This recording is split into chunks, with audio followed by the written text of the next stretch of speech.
ठाकुर जी कूद के गए दाऊ दादा के पास, दाऊ दादा को हाथ पकड़ के लाए, भैया चल। बोले कहाँ? घर छोड़ के जा रहे हैं, ससुराल ढूंढ के आवेंगे अपने। तो ठाकुर जी के सखा का ब्याह हो गया। ठाकुर जी बोले जी कौन सा गांव है ससुराल? श्री दाम बोले लाला जी गांव ना है तो कोई शहर है? बोले ना शहर ना है। तो कोई देश है? बोले ना देश ना है। तो लाला जब हम बड़े है जाए, हमारो ब्याह है जाए, तो जा कन्याते हमारो ब्याह होवे, वाको घर हमारो ससुराल होवे, वहां जा रहा हूं। ऐसे ठाकुर जी रोने लगे, मेरी ससुराल कहाँ है? श्री दामा तेरी ससुराल तो मिल गई, मेरी ससुराल कहाँ है? श्री दाम बोले लाला तेरी ससुराल ना है। अच्छा ऐसा भी होता, बालक उनमें सब चिढ़ाने लगे। मधुमंगल जबरदस्ती आके बोलने लगो, लाला मेरी भी ससुराल है, पता है? वो तेरी कहां? बोले मेरी जमुना पार है, मैं हूं जाऊंगा सज धज के।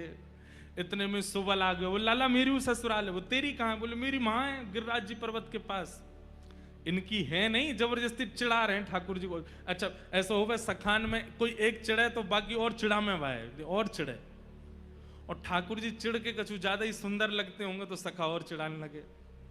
अब तो तन सुखा मन सुखा धन सुखा जे हुआ है। धन सुखा बोलो मैं हूं ससुराल जा रहा हूं, मन सुखा बोलो मैं हूं ससुराल जा रहा हूं, तन सुखा बोलो मैं हूं। लाला बोले तेरी ससुराल है? पतर पूछ रहा से तेरी ससुराल है? और मैं इतना माखन खाए खाए के हट्टो कट्टो है, मेरी ससुराल ना है अभी तक। इतने में ही कोई दौड़ो दौड़ो आयो, बोले लाला जल्दी चल। बोले कहा भयो? श्री दामा ससुराल ते आएगो, बहू लेके आयो है। ठाकुर जी तुरंत दौड़े, मेरी पीतांबरी कहाँ है, मेरी कारी कमरी कहाँ है, जल्दी लाओ पहन के। मैया बोली लाला कहा करेगो बहू को? बोले मैया मक्खन जैसा होता हो को खावे को खाऊंगो। बाकी भैया तीसरी प्रसन्नता की बात यह है कि हर दिन कथा के तुरंत विश्राम के बाद प्यारे गिरधर लाल जी का यहां पर मनोरथ होगा, सुंदर सुंदर उत्सव होंगे। आज मैं बता देता हूं सातों दिन के उत्सव कौन कौन से हैं। आज ठाकुर जी की फल कुंज है, आज ठाकुर जी का फल मनोरथ है। ठाकुर जी फल के मध्य में बैठेंगे, और जब कुंज मनोरथ होगा ना तो उसी समय कुंज के अनुसार पद और एक लीला गाई जाएगी। आम बेचन वारी आई एक आम बेचन वारी। एक आम बेचवे वारी आई है और सिर पे अपने टोकरी लेकर के आम लेती भाई चल रही है। अरे कोई आम ले लियो, अरे कोई आम ले लियो, अरे कोई आम ले लियो, कहती भाई जब जा रही है। इतने में ही अभी 2.5 वर्ष के हैं गोपाल जी, और 2.5 वर्ष के ठाकुर जी अपने कोई खिलौना से खेल रहे हैं। यशोदा मैया दही मथ रही है, और जैसे ही ठाकुर जी ने सुनी कोई आम ले लो, कोई आम ले लो, नन्हे से गोपाल जी तुरंत उठ करके गए और छम छम करते मैया के पास जाके बोले मैया मैं आम खाऊंगा, मैं तो आम ही खाऊंगा। मैया बोली लाला तेरे बाबा ने पूरे भंडार भर रखे हैं फलन ते, मां सेब उधरे आम उधरे अंगूर उधरे सबरे फल भरे पड़े हैं, जाए के खा ले। और आम लेकर के खा करेगो? लेकिन बालकों का स्वभाव है, ठाकुर जी को स्वभाव है मैं खुद खरीद के लाऊंगा, अपने हाथन से खरीद के लाऊंगा फिर पाऊंगा, बाबा की खरीदी वही चीज ना लूंगा। मैया मैं तो आम खाऊंगा, आम रोने लगे। मैया बोली लाला जे फल ऐसे ही ना मिलो करें, कछु देनो पड़े तब मिले, तू कहा देगो? अरे मैया तू कैसी बात करे? बोले क्यों? तेरो लाला इतनो मलूक है, मैं जोर ते हंस जाऊं तो सामने वाले मांग वही भूल जाएं। मैया मैं तो जाए करके हंस जाऊंगा, 2 दतुइयां दिख जाएंगी, सोई फलवारी कछु ना मांगेगी। मैया बोली कहां से सीखे आयो, कौन ने बताई तू मलूक है? लाला ऐसे ना देगी फलवारी कछु लेके जा। सो ठाकुर जी बोले मैया मैं एक काम करूं। बोले कहा?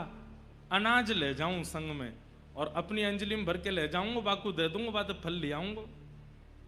सो नेक्स्ट से गोपाल जी 2.5 साल के अपने दोनों हस्त कमल को अंजलि बनाए करके और वहां में ऐसे अनाज भर लें, गेहूं भर लें, और ठाकुर जी अब जा रहे हैं फल लेवे के काज। अब हमारी तरह विवेकी थोड़ी हैं जो धीमे धीमे जाए, ठाकुर जी तो उछल कूद करते हुए जा रहे हैं, ऐसे ही लेके जा रहे हैं, यूं भी नहीं कि वाकू ऐसे दबा ले।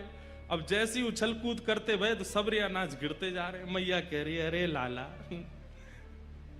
ने को नहीं जाने कछु भी, ऐसा भोरो है मेरो लाला। और ठाकुर जी दौड़ के जा रहे हैं, मुख पे चिंता है, क्यों कि फलवारी कहीं चली नहीं जाए। छोटी सी गली में ते नंद भवन ते निकर करके ठाकुर जी आ रहे हैं, और सुनो लत्ता नाए पहने, वस्त्र नाए पहने, केवल कौंधनी पहन रखी है। वह कौंधनी में ही क्षुद्र घंटिका इतनी लंबी लंबी है कि वाकई ठाकुर जी को जो है काय सब ढक रहे हो है, बाकी नहीं तो सब आज हरि देखे नंगम नंगा। भैया ये भी एक सौभाग्य दर्शन है कि ठाकुर जी बिना वस्त्र के ही दिख रहे हैं।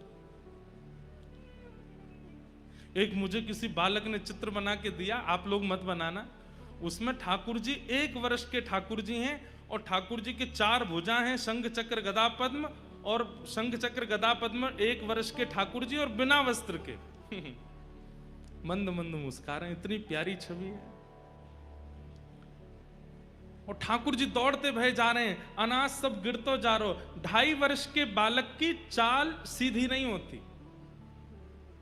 वो चले कैसे, सीधो भी चले तो ऐसा लगे टेढ़ो जा रहा है। तो कभी ठाकुर जी यूं जामे, कभी यूं जामे, कभी यूं जामे। ललित गति विलास बल गुहास प्रणय निरीक्षण कल्पितो रुमान। इतने में ही वो फल बेचन वाली अपने सिर पर टोकरी रखे, अरे कोई आम ले लो, कोई आम ले लो, मीठे रसीले आम ले लो। कहती भाई जैसे ही आई और वाकी गलती ते दृष्टि पड़ गई, वह गली में जा गली ते नंद भवन ते ठाकुर जी अनाज लेके दौड़ते हुए आ रहे हैं। और जैसे ही देखी है ठाकुर जी की सूरत, भूल गई सब सुध बुध। ठाकुर जी की रूप कांति कैसी है। श्री कृष्ण करणामृत में श्री विल्व मंगल जी कहते हैं कि ठाकुर जी का जो तन है, वो तन तो ऐसा है जैसे कि मानो गहरा नील सरोवर, एक गहरा नील सरोवर, और उस गहरे नील सरोवर पर ये 2 आंखें ऐसी हैं जैसे मानो 2 कमल खिले हों, सबसे आकर्षक 2 कमल हों।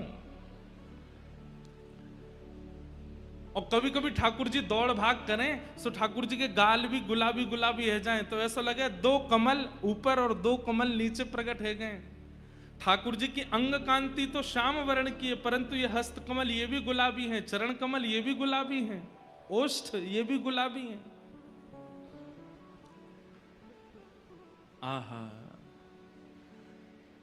और बीच बीच में जो स्वर्ण के आभूषण मैया ने पहनाए हैं, वो ऐसा लगे कि स्वर्ण की कोई नील सरोवर में कोई ने दीप दान किया हो।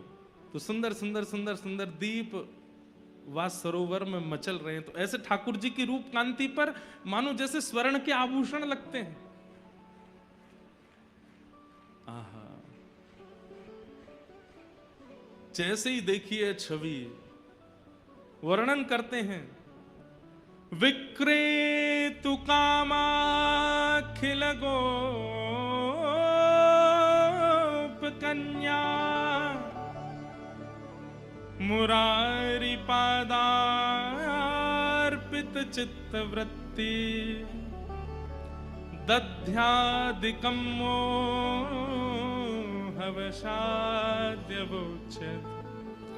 गोविंद दामोदर माधवेति।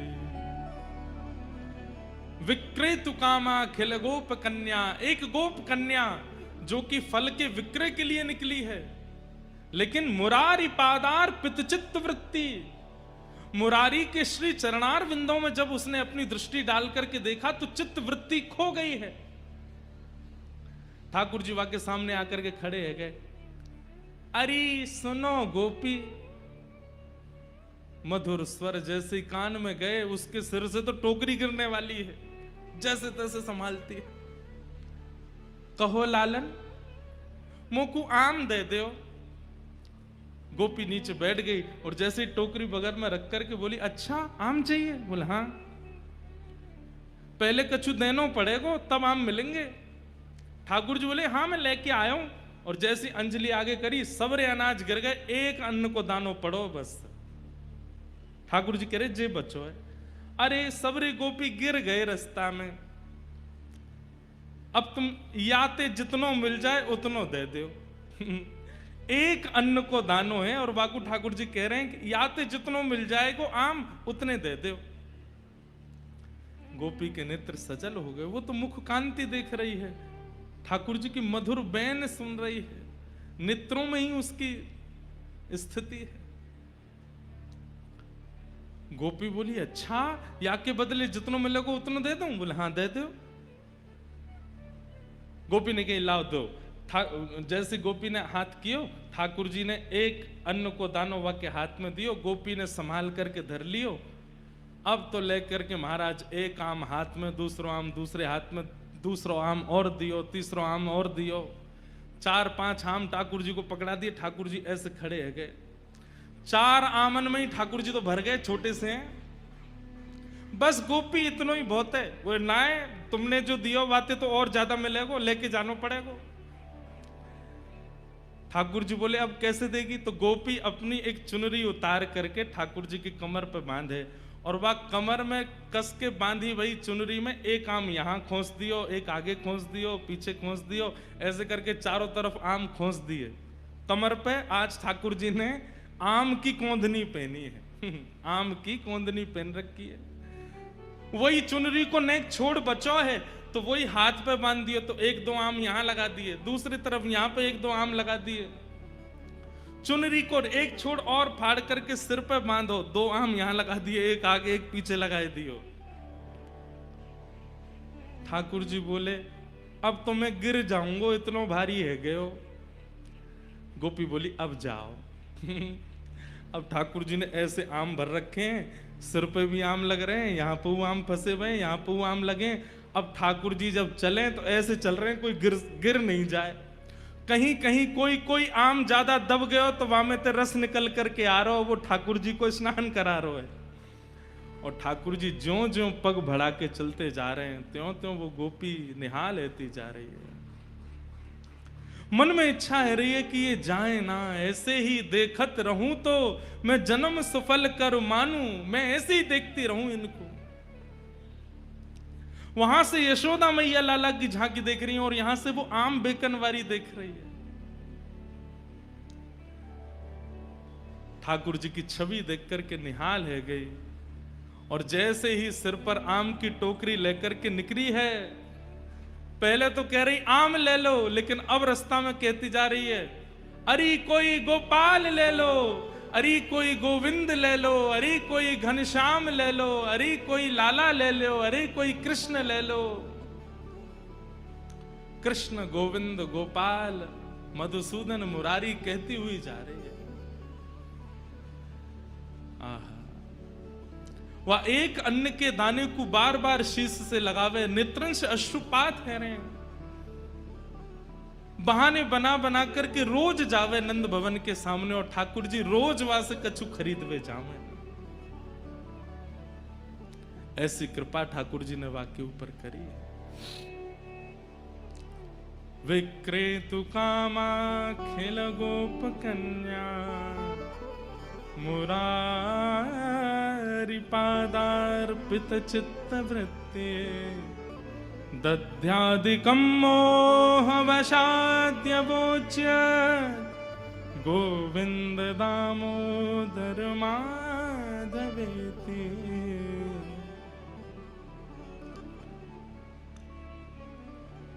ऐसी वो आम बेचन वाली रोज आवे और ठाकुर जी रोज खरीदवे जामे वहां से। आज वही लीला यहां पर प्रकट होगी। अब ये लीला हमने बोल दी तो या को मतलब गिरधर लाल जी ने ये लीला कर ली। अब यहां शाम को उसी लीला का दर्शन होगा। फल कुंज है, और फल के कुंज में ये सबरे फल जो यहाँ आएंगे, ये यही माननो है दर्शन करके, ये सब खरीद के लाए ठाकुर जी। हमारे लाल जी तो इतने से और हैं, आम भी बड़ो है उनते कैसे खरीद के लाए होंगे। और वो फिर जा को मिल जाएंगे, बस उनको ले जाइयो, बाकी छिलका गुठली को कोई ऐसी जगह अपने घर में कोई बढ़िया जमीन में गाड़ करके धर दियो, वहां को प्रणाम करियो, लाल जी ने प्रदान किया।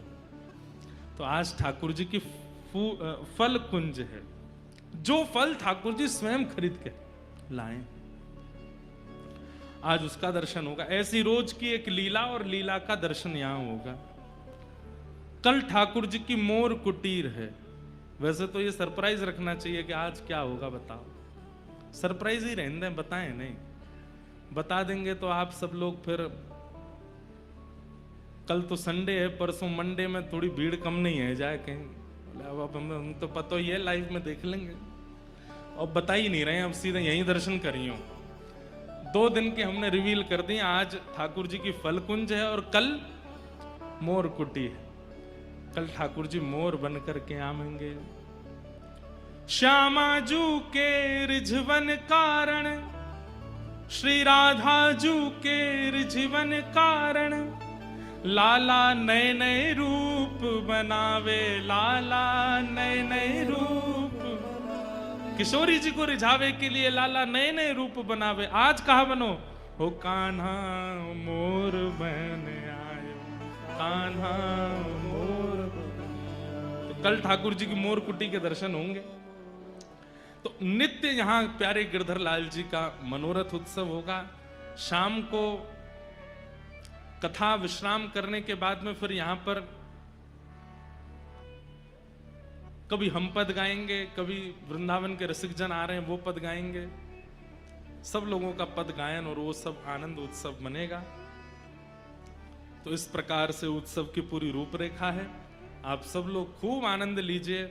बस भैया ध्यान रखियो, इन 7 दिनान में कोई भी रसपक्ष आपसे चूके नहीं। रस की पिचकारी यहां से चलेगी, वो आपको एक एक बिंदु आपको आनंदित कर जाए, क्योंकि फिर अगली प्रतीक्षा तो फिर 1 साल की है। और अगले साल की जो कथा है वो तो 1 साल 1 महीना 13 महीना बाद हो रहा है, अक्टूबर में है। तो यह हमारे आप लोगों की प्रतीक्षा लंबी है, इसलिए या बार की या रस पक्ष को जितना हो सके उतना आस्वादन कर लियो, आनंदते रोज पधार करके इस सुख का आस्वादन कीजिएगा। वृंदावन प्रकट महोत्सव, आइए श्रीमद् भागवत के महात्म्य में हम लोग प्रवेश करते हैं और उसी बीच में फिर वृंदावन की और भक्तिमती मीराबाई की और अन्य जो रसिक जन आएंगे सबकी चर्चा हम करेंगे। सच्चिदानंद रूपाय विश्वोत्पत्त्यादि हेतवे तापत्रय विनाशाय श्री कृष्णाय वयं नमः। यं प्रव्रजन्तमनुपेतमपेतकृत्यं द्वैपायनो विरह कातर्या जुहाव पुत्रेति तन्मयतया तर्वोऽभिनेदुः तं सर्वभूतहृदयं मुनिमानतोऽस्मि।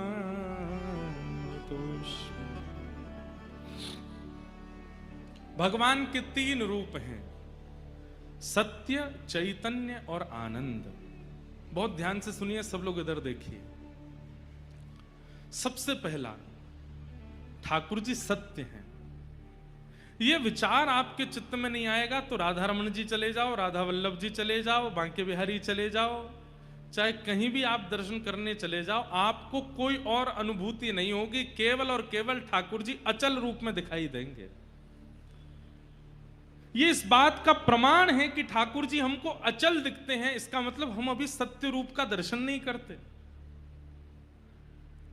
सत्य स्वरूप यदि हमारे चित्त में होगा तो ठाकुर जी अचल नहीं दिख सकते, उनमें कोई ना कोई आपको सचलता का अनुभव होगा। आज ठाकुर जी की ये बाह थोड़ी सी उठी हुई है, आज ठाकुर जी के गाल कछु ज्यादा गोल मटोल लग रहे हैं, आज ठाकुर जी के मुखमंडल पर नेक ज्यादा ही प्रसन्नता दिख रही है। राधा रमण जी की तो दतुइयां दिखने लगती हैं, वो तो सार्वजनिक रूप से सबको दिखती हैं, फोटोज में भी दिख जाती हैं। राधा रमण जी की एक कृपा है, वो ऐसा अनुभव कर, ऐसा आपको कहते हैं कि तुम्हारे चित्त में भले ही मेरे प्रति सत्य भाव ना हो, मैं तो फिर दांत दिखाऊंगा अपने। पर ये दंतावली का दर्शन केवल राधा रमण जी का नहीं होता, सबका होता है। पर बाकियों में अनुभव करने के लिए आपके चित्त में सत्य का होना आवश्यक है कि ये वास्तविक सत्य है। महाप्रभु जगन्नाथ जी, अभी हम जगन्नाथपुरी कथा करके आए हैं, आपको पता है वो विरह के ठाकुर जी हैं। महाप्रभु जगन्नाथ जी श्री प्रिया जी के विरह में ऐसे हो गए हैं, ब्रजवासियों के विरह में ऐसे हो गए हैं। लेकिन आप जगन्नाथ जी का दर्शन करो तो उनके अधर पर आपको प्रसन्नता का अनुभव होगा, वो प्रसन्न दिखाई देते हैं, ऐसा लगता है मुस्कुरा रहे हैं क्या, प्रसन्नता का अनुभव होता है। नेत्रों को अगर देखेंगे तो अनुभव होगा कि कोई रोने वाला होता है तो उसके नेत्र ऐसे हो जाते हैं, बड़े बड़े नेत्र हो जाते हैं, नेत्रों के आसपास थोड़ी लालिमा जैसी हो जाती है। लेकिन मुखमंडल का दर्शन करती ऐसा लगता है जैसे मानो प्रसन्न हो रहे हो। ठाकुर जी सत्य हैं, और जो उनके प्रति सत्य भावना रखेगा उसको एक जैसे ठाकुर जी नहीं दिखेंगे, उनमें कुछ ना कुछ अनुभव होता रहेगा। आज उदास हैं, आज न प्रसन्न ज्यादा हैं, आज थोड़े से रूठे भये हैं, आज न हंस रहे हैं, आज थोड़े से नटखट लग रहे हैं, ऐसे कुछ ना कुछ प्रतिबिंब स्वरूप उनका प्रकट होता रहेगा। ठाकुर जी सत्य हैं, उनके प्रति सत्य भावना रखो।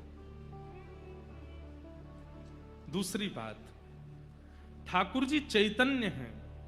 चैतन्य मतलब वो जड़ नहीं है, उनके प्रति धातु पदार्थ या किसी पाषाण की भावना मत रखो,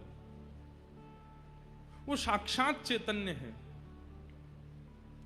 जैसे हम चैतन्य हैं, हमारी चैतन्यता के लिए एसी लगाए गए हैं, पंखे लगाए गए हैं, कूलर लगाए गए हैं, बैठने के लिए गद्दा लगाया गया है, सब कई लोगों को मैं देखता हूं ठाकुर जी को विराजमान कर देते हैं, नीचे एक वस्त्र भी नहीं धारण कराते। क्यों? क्योंकि उनके मन में चैतन्य भाव नहीं है। ठाकुर जी को कहीं भी कैसे भी वस्त्र पहना देते हैं, उनमें जड़ाउदार कुछ लगा होता है। ठाकुर जी जो वस्त्र पहनते हैं उनके भीतर कसैलिता होती है, वो चुभती होगी अंग को, लेकिन उनको विचार में नहीं आता। क्यों? क्योंकि चैतन्य भाव नहीं है ठाकुर जी के प्रति। ठाकुर जी के प्रति चैतन्य बुद्धि रखो, वो साक्षात चैतन्य हैं। वो कहां विराजमान होने चाहिए, कैसे उठा के लेके चलने हैं, कहां। हमारे यहां कहते हैं कि ठाकुर जी का जब श्रृंगार भी करें तो ठाकुर जी को उठा करके गोद में धारण करो, एक वस्त्र पहना करके उस पर, और फिर उसमें ज्यादातर अंगूठे का प्रयोग मत करो, क्योंकि अंगूठे से बल लगता है, ठाकुर जी को श्रम होता है। इतना विचार किया जाता है। ठाकुर जी चैतन्य है। अगर सत्य और चैतन्य बुद्धि ठाकुर जी के प्रति नहीं रखोगे तो फिर आप ये प्रश्न करोगे, महाराज जी हमको हमारी भक्ति बढ़ क्यों नहीं रही है, हमारे मन में वो प्रेम क्यों नहीं आ रहा है, हमारे मन में वो विरह क्यों नहीं आ रहा है, वो भाव क्यों नहीं आ रहा है? क्योंकि आपने चैतन्य जैसी प्रतिक्रिया की नहीं ठाकुर जी के साथ। उनके प्रति चैतन्य भाव रखो, चैतन्य बुद्धि रखो। ठाकुर जी चैतन्य है। मीराबाई, सूरदास ये ठाकुर जी को चैतन्य मानते हैं, जड़ नहीं मानते। मीरा के चित्त में, बाईसा के चित्र में प्रेम का प्रादुर्भाव ही इसी बात से हो जाता है। मां से एक बारात देख करके बस पूछ लेती है, मां ये क्या हो रहा है? मां कहती है ये बारात जा रही है। अच्छा, ये कौन है जो घोड़ी पे बैठा है? बोले ये बींद है, दुल्हा है, इसकी एक दुल्हन है, उसको ब्याह करने के लिए जा रहा है। मीराबाई बोली अच्छा, छोटी सी हैं, मैया मैं भी कभी दुल्हन बनूंगी? तो मां हंस करके बोली, हाँ तू भी दुल्हन बनेगी। और मेरा बींद कौन आएगा? मेरा बींद कहां से आएगा? वो कैसे घोड़ी पर बैठ के आएगा? क्या पहन के आएगा? कैसे सेहरा बांध के आएगा? कब आएगा? मां ने हंस करके टाल दिया, अरे अभी तू लाली है, तू छोटी है, ऐसी बात क्यों करती है, आएगा तेरा बींद भी। मीराबाई तो चिंता में पड़ गई, बोले मैं देखूं तो सही मेरा बींद है कैसा, मुझे मेरे माता पिता से दूर ले जाएगा, अपने साथ रखेगा, अगर वो अच्छा नहीं हुआ तो मैं ब्याह क्यों करूंगी, पहले मुझे बताओ कौन है मेरा बींद। मां कभी इधर जावे कभी उधर जावे, मीरा छोटी सी पीछे पीछे दौड़ रही है, मां मेरा बींद कौन है, मेरा बींद कौन है।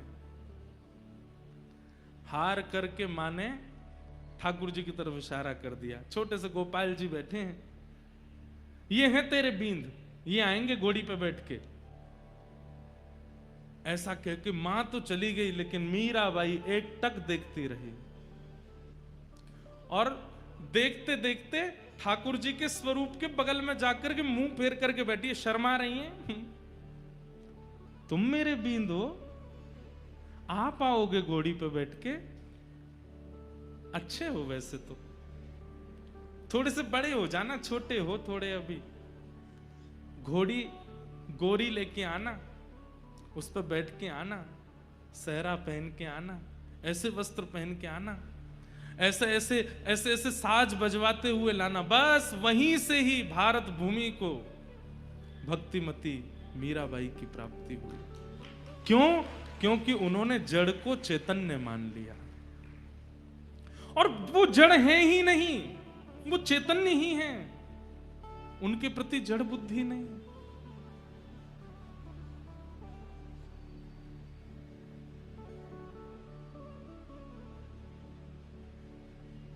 मीरा जो अपने पूर्व जन्म में एक माधवी नाम की गोपी, एक बात तो आपको माननी पड़ेगी, आपका वृंदावन से प्रति प्रेम, आपका किशोरी जी के प्रति प्रेम, आपका राधा रमण जी, राधा वल्लभ जी, बिहारी जी के प्रति प्रेम, ये इस जन्म में अगर हुआ है तो ये इस जन्म का नहीं है, ये पूर्व का है। ये पूर्व से ही आपका संबंध है, पूर्व से ही वो आपको प्रिय हैं, पूर्व में कुछ तो आपने ऐसा किया है जिसके कारण ठाकुर जी आपको इतने प्रिय हैं। एक जन्म का संबंध नहीं हो सकता। हाँ, एक जन्म पहला जिसका संबंध होगा ठाकुर जी से, उसकी भावना कैसी होगी सुनो। उसको वृंदावन आकर्षण तो करता होगा, पर किसके लिए आकर्षण करता होगा?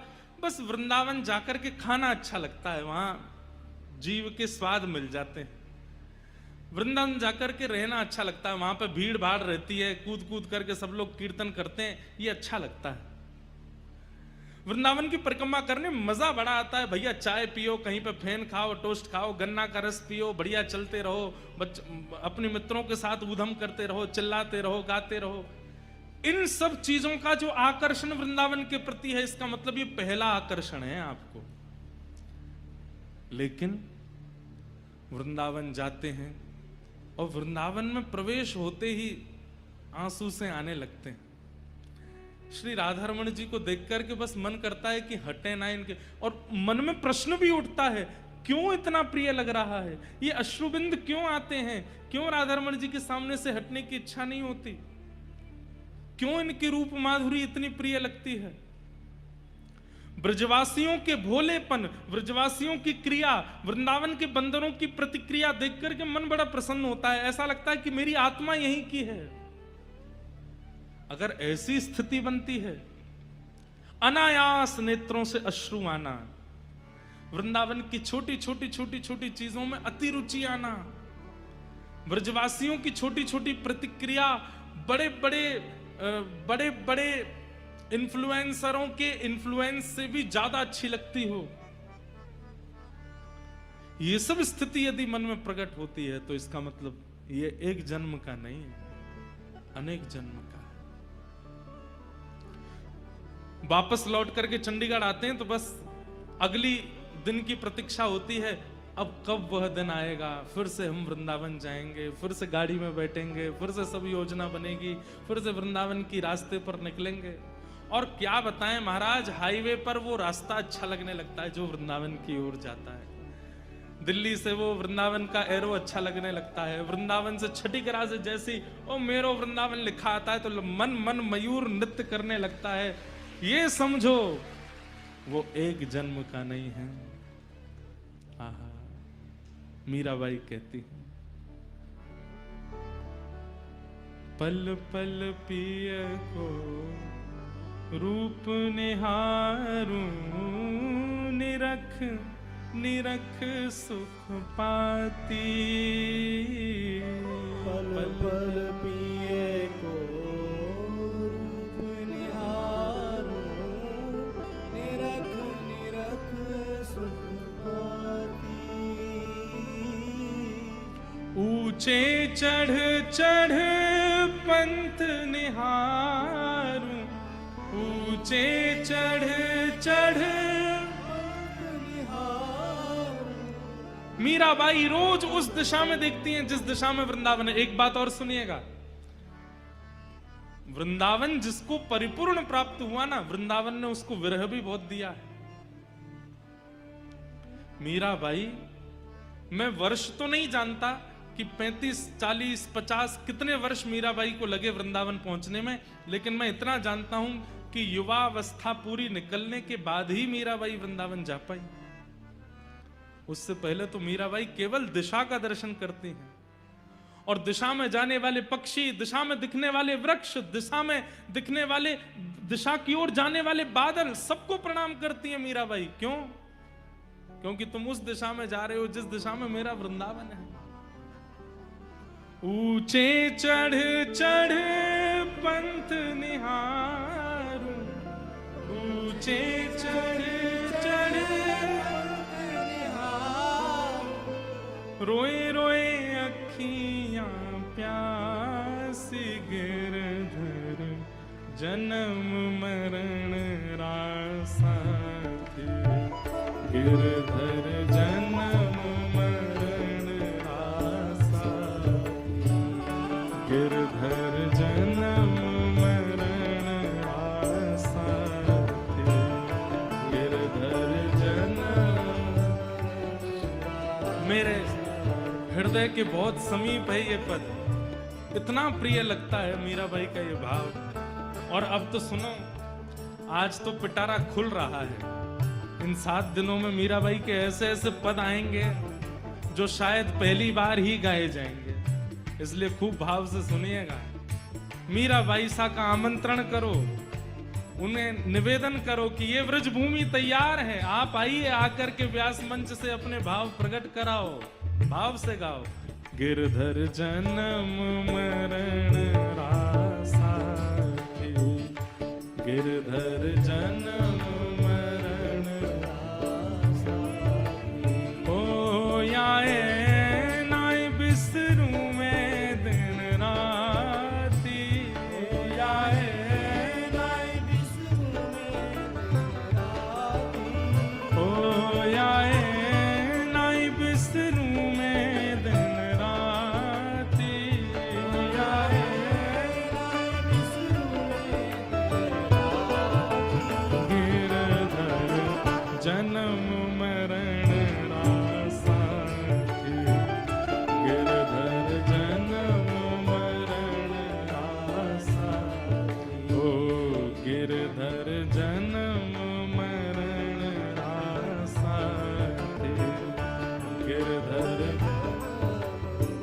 प्यारे गिरधर गोपाल की।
भांति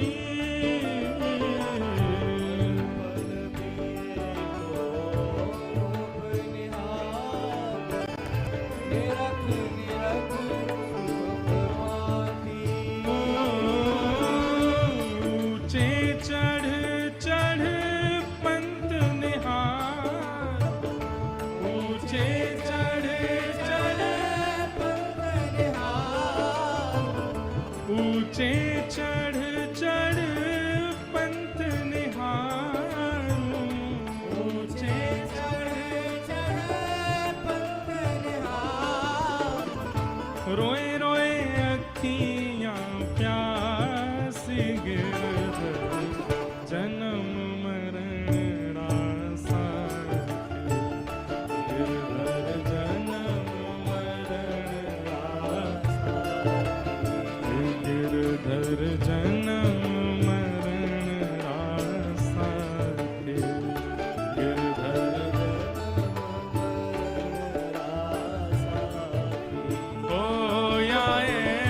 नाई बिस्तरू में दिन राती, नाई बिस्तरू में दिन राती, नाई बिस्तरू में दिन राती, नाई बिस्तरू में दिन राती, जन्म मरण रासा गिरधर,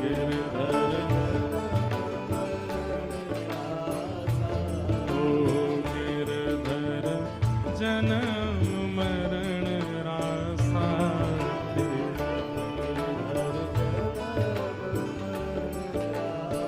और ओ इनके बिन मोहे कल ना परत है, जानत मेरी छाती, इनके बिन मोहे कल ना परत है,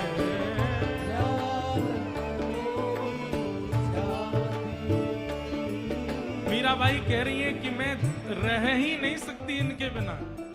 जैसे किसी से पानी दूर कर लिया जाए, अन्न दूर कर लिया जाए, हवा दूर कर ली जाए तो वो प्राण त्याग देगा, लेकिन उसको प्राण त्यागने में भी थोड़ा समय लगेगा। लेकिन मैं तो ऐसी हूं कि एक क्षण के लिए भी मेरे श्याम सुंदर दूर भये, तड़पूंगी भी नहीं, खड़े खड़े प्राण निकल जाएंगे। ऐसे प्राण बसते हैं गिरधर में। इनके बिन मोहे कल न परत है, जानत मेरी छाती,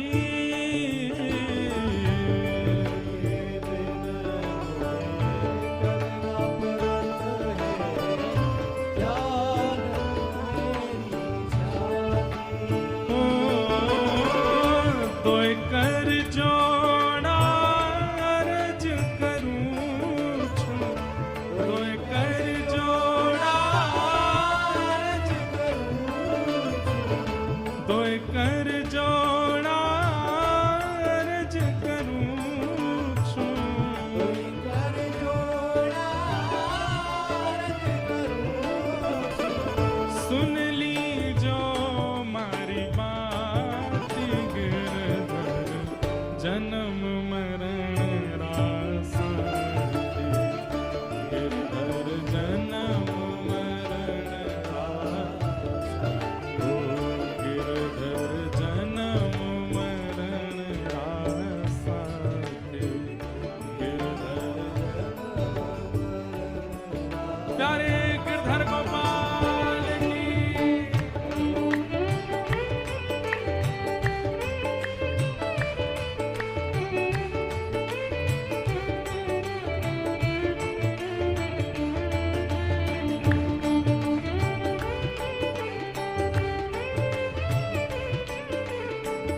जग झूठा झूठा कुल नाता,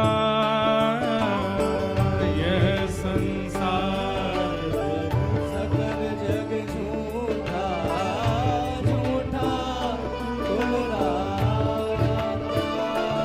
ओ यह संसार सकल जग झूठा झूठा कुल नाता, यह संसार सकल जग झूठा झूठा तो फिर मीरा के प्रभु गिरधर नागर, मीरा के प्रभु गिरधर नागर, मीरा के प्रभु गिरधर नागर, मीरा के प्रभु गिरधर नागर, हरि चरणा चितराचि गिरधर जन्म मरण रासा, गिरधर जन्म मरण रासा, गिरधर जन्म मरण रासा, गिरधर जन्म मरण ओ याए नाय बिसरूं दिन राती,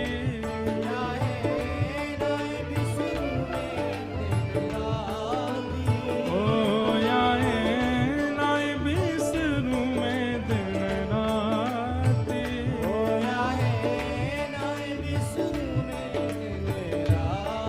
ओ गिरधर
बिसरू में दिन राती आए नाए शुरू में दिन राती गिरधर जन्म मरण रासाथी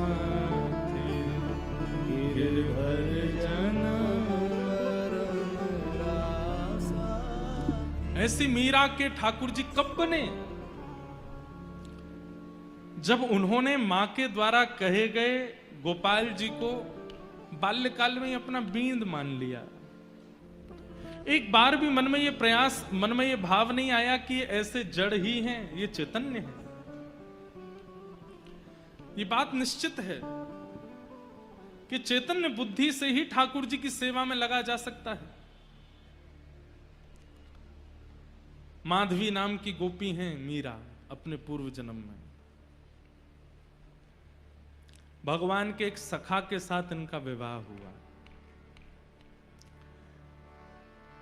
अधिकतर ज्यादा प्रसिद्धि इस बात की है कि श्री दामा के साथ में मीराबाई का ब्याह हुआ। ध्यान से सुनना, पूर्व जन्म में जब ये माधवी नाम की गोपी, ठाकुर जी भी छोटे से हैं और उस समय में बहुत लंबी आयु के बाद ब्याह नहीं होता था, छोटी अवस्था में ही ब्याह हो जाता था। पर भगवान के जितने भी सखाए सब ठाकुर जी से बड़े हैं, सब ठाकुर जी से बड़े। एक आध कोई छोटे हैं, बाकी सब ठाकुर जी से बड़े। तो ठाकुर जी के सखा का ब्याह हो गया। ठाकुर जी को पता नहीं चली, बहुत ध्यान से सुनो सब लोग, इधर देखो। ठाकुर जी को पता नहीं चली कि कब कब में ब्याह हो गया। लेकिन एक दिन श्री दामा अपनी पीहर गई हुई बहू को ले जाने के लिए तैयार हुआ और जैसे ही सब सखाओं को बोलने आया कि मैं जा रहा हूं, तो ठाकुर जी बोले, अरे श्री दामा, वैसे तो तू रोज पुराने से लत्तान ने पहन के आ जाए, आज बड़े चमकदार लत्ता पहन के आयो, कहां को जा रहे हो भैया? तो श्री दामा बोलो, लाला मैं तो अपनी ससुराल जा रहा हूं। ठाकुर जी बोले, जी कौन सा गांव है ससुराल? श्री दामा बोले, लाला जी गांव ना है तो कोई शहर है? बोले ना शहर ना है। तो कोई देश है? बोले ना देश ना है। तो लाला जब हम बड़े है जाए, हमारो ब्याह है जाए, तो जा कन्याते हमारो ब्याह होवे, वाको घर हमारो ससुराल होवे, वहां जा रहा हूं। जैसे वहां माधवी रोई थी कि मेरे बींद कौन, ऐसे ठाकुर जी रोने लगे, मेरी ससुराल कहां है? श्री दामा, तेरी ससुराल तो मिल गई, मेरी ससुराल कहां है?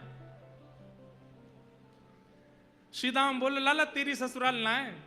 अच्छा ऐसा भी होता, बालक उनमें सब चिढ़ाने लगे। मधुमंगल जबरदस्ती आके बोलने लगो, लाला मेरी भी ससुराल है, पता है? वो तेरी कहां? बोले मेरी जमुना पार है, मैं हूं जाऊंगा सज धज के। इतने में सुबल आ गए, वो लाला मेरी भी ससुराल है। वो तेरी कहां? बोले मेरी मां है गिरिराज जी पर्वत के पास। इनकी है नहीं, जबरदस्ती चिढ़ा रहे हैं ठाकुर जी को। अच्छा ऐसा हो, सखान में कोई एक चिढ़े तो बाकी और चिढ़ा में वाए और चिढ़े, और ठाकुर जी चिढ़ के कछु ज्यादा ही सुंदर लगते होंगे तो सखा और चिढ़ाने लगे। अब तो तन सुखा मन सुखा धन सुखा जे हुआ है। धन सुखा बोलो मैं हूं ससुराल जा रहा हूं, मन सुखा बोलो मैं हूं ससुराल जा रहा हूं, तन सुखा बोलो मैं हूं। लाला बोले तेरी ससुराल है, पतर पूछ रहा से तेरी ससुराल है, और मैं इतनो माखन खाए खाए के हट्टो कट्टो है, मेरी ससुराल ना है अभी तक। ठाकुर जी को यह बात को आश्चर्य ज्यादा है कि तन सुखा की भी ससुराल है और मेरी ससुराल ना है। आज ठाकुर जी घर आए, दूर आकर के बैठ गए मुंह फुला के। नहीं तो रोज लौट के आमे मैया के कभी कंधा पे चढ़ जाएं, कभी गोद में बैठ जाएं, कभी लेट जाएं, कभी कछु खींचें, कभी कछु करें। आज चुपचाप बैठे। मैया ने पीछे मुड़ के देखी, बोले हैं लाला तू कब ते आए के बैठो है? सो ठाकुर जी मोह इधर करके बैठ गए।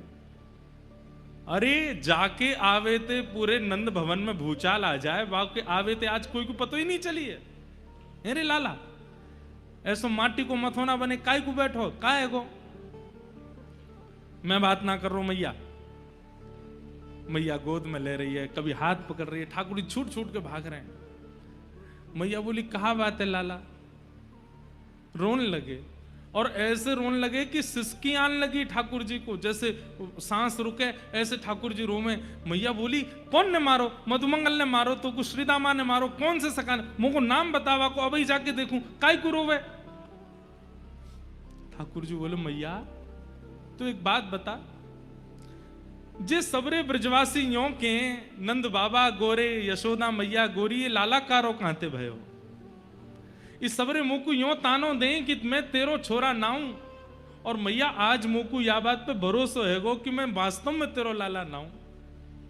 मैया बोली ऐसो काहे को सोचे, ऐसो काहे को लाला, तू यों काहे को सोचे? बोले मैया श्रीदामा की ससुराल, मधुमंगल की ससुराल, सुबल तो तन सुखा मन सुखा, और सबसे बड़ी आज वो तन सुखा क्यों ससुराल है, पतरो सो है वा क्यों ससुराल है। और मैया मैं ऐसो प्यारो दुलारो ऐसो सुंदर सो मेरी अभी तक ससुराल ना है। या बात को सुन करके मैया तो लाला को हृदय से लगा, अरे मेरो लाला झूठ बोले हैं दारी के, श्रीदामा की ससुराल है बाकी इनकी ससुराल ना है लाला, बाकी सबरे तो झूठ बोल रहे हैं तोते। मैया तेरी भी ससुराल है? मैया बोली लाला जे घर मेरो ससुराल ही है। अच्छा मैया और नंद बाबा क्यों ससुराल है? बोले हाँ उनकी ससुराल है। और दाऊ दादा की? बोले ना दाऊ दादा की ना है। ठाकुर जी कूद के गए दाऊ दादा के पास, दाऊ दादा को हाथ पकड़ के लाए, भैया चल। बोले कहाँ? घर छोड़ के जा रहे हैं, ससुराल ढूंढ के आवेंगे अपने। मैया यशोदा बोली लाला तू कैसी बात करे? अब तो ठाकुर जी हट करने लगे, सिर मूड मारन लगे पृथ्वी पे, और बोले भोजन ना करूंगो, सोऊंगो ना, तेरी गोद ना आऊंगो, कछु ना करूंगो, पहले मेरी ससुराल बता कहाँ है। और मैया अगर तेने मुंह को मेरी ससुराल नहीं बताई तो मैं श्रीदामा की ससुराल छीन लूंगो, भाई को अपनी ससुराल बना लूंगो। मैया ने जैसे तैसे करके बोले अच्छा एक काम कर। बोले कहा श्रीदामा जब अपनी बहू लेके आ जाएगो, अपनी ससुराल ते वापस आ जाएगो, तो बाकी बहू देख लियो, वैसी बहू तेरे काजे ले आऊंगा। ठाकुर जी बोले जी बहू कौन होवे मैया? मैया बोली ये और मैंने औगार लगा ली। औगार समझे? ये ब्रज भाषा है। औगार मतलब अब कैसे समझाएं औगार क्या है? जो बला, ये और मैंने बला लगा ली। पहली ससुराल के काजे लड़ रहा हो, बहू और बताओ कौन है? मैया बोली लाला। इतने में नंद बाबा आगे बोले मैं बताऊं लाला, यहां पे आ। गोदी में बैठ गए। बोलो लाला तेरी मैया है ना? बोले हाँ। जे मेरी बहू है। बाबा मेरी मैया तुमने बहू बना ली और तुम्हारी मैया मैं बहू बनाऊंगा। तुम्हारी मैया कहाँ है? अपनी मैया बताओ, उनको मैं बहू बनाऊंगा। सब लोग ठाकुर जी की बात सुन के ऐसी मधुर बात करें। इसीलिए तो श्रीमद् वल्लभाचार्य जी कहते हैं अधरम मधुरम वदनम मधुरम हसितम मधुरम चलितम मधुरम नैनम मधुरम रेणुम मधुरम मधुराधिपते अखिलम मधुरम। भैया द्वारिका के श्री कृष्ण वो राजा हैं, जगन्नाथपुरी के श्री कृष्ण वो जगन्नाथ हैं, वो नाथ रूप में विराजमान है। बद्रीनाथ के श्री कृष्ण तपस्वी भगवान हैं, दक्षिण के रंगनाथ हैं, लेकिन हमारे वृंदावन के वो तो ऐसे ही हैं। उनके सामने जाकर के लोग बाग कितनी बड़ी बड़ी बातें करते हैं, हमारो बिजनेस चलवाए दो, हमारे काम बनवाए दो, हे बिहारी जी हमारो। बिहारी जी नाए जाने कायते बिजनेस के हैं, बिहारी जी नाए जाने ये सब कहा बात कर रहे हो। उनके सामने तो बालकनवारी बात करो, वो बालक हैं। वृंदावन के श्री कृष्ण तो मधुर कृष्ण हैं, उनके सामने जाकर के सारे संसार के प्रपंचों की चर्चा मत करो।